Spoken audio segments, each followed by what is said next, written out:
Hey, friends, get out of the shaker. That's going to be our encouragement in Matthew 5:13. You should read chapters 5, 6, and 7. We're going to read Matthew 5:13, and we're going to talk about this idea of getting out of the shaker. Here's what Jesus says: "You're the salt of the earth, but if salt loses its saltiness, how can it be made salty again? It's no longer good for anything except to be thrown out and trampled underfoot." See, Jesus taught that if salt loses its saltiness, which I didn't even know was possible, uh, but if it loses its saltiness, then it's useless.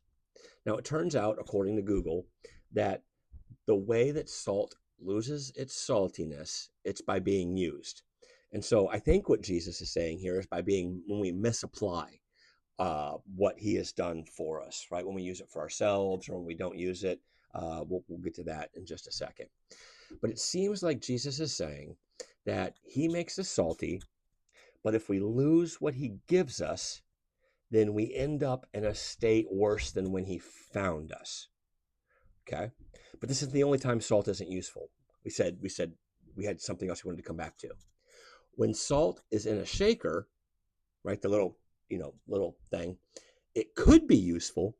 It's got potential usefulness, but it's not doing anything. And so you've got salt that can be misapplied, and so it's not doing what it's supposed to, and salt that's being stored up, but it's we have a dichotomy. And so salt, both when it's misapplied and not being useful, it's either worthless, as Jesus said. I would never say that. Jesus said, or it's simply being wasted. See, followers of Jesus, we have a calling on our lives. We're to bring flavor, right? As what salt does, and we're to preserve. That's the other thing that salt does. It's its two main functions. And so we bring flavor by living differently, by showing Jesus's way, a better way, the way, a way that brings purpose and fulfillment, right? A way that brings contentment and joy, right? That's we're supposed to bring that flavor. But we also are supposed to bring preservation by offering hope. See, hope comes from overcoming life's hardships, right? We build on something solid, as we'll find out, or as we, a few videos ago, we see at the end of Matthew chapter 7, right? We bring hope by overcoming life's hardships, pains, and tragedies, right, in Jesus, and then pointing others to him when they ask, "How did you do that?" Right? We bring a hope, a preservation that life can get better.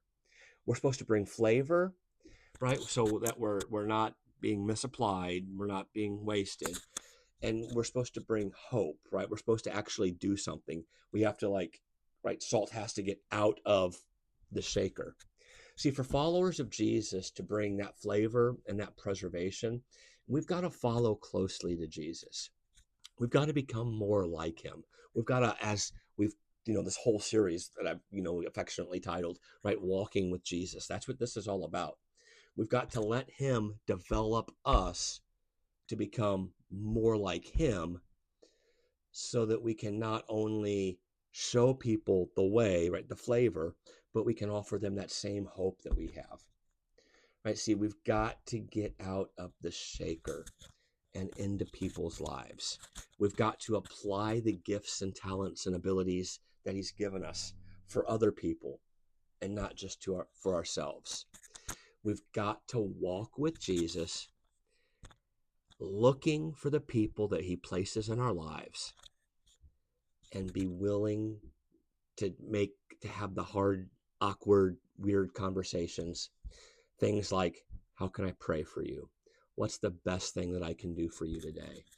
I see that seem like you're going through a hard time. What can I do to help you?" Right? It's weird. It's awkward. I get it. We've got to get over that fear. We've got to get out of our shaker, and we've got to be the people that offer the same type of flavor that Jesus offered us. Get out of the shaker. Have a beautiful day. Bye-bye.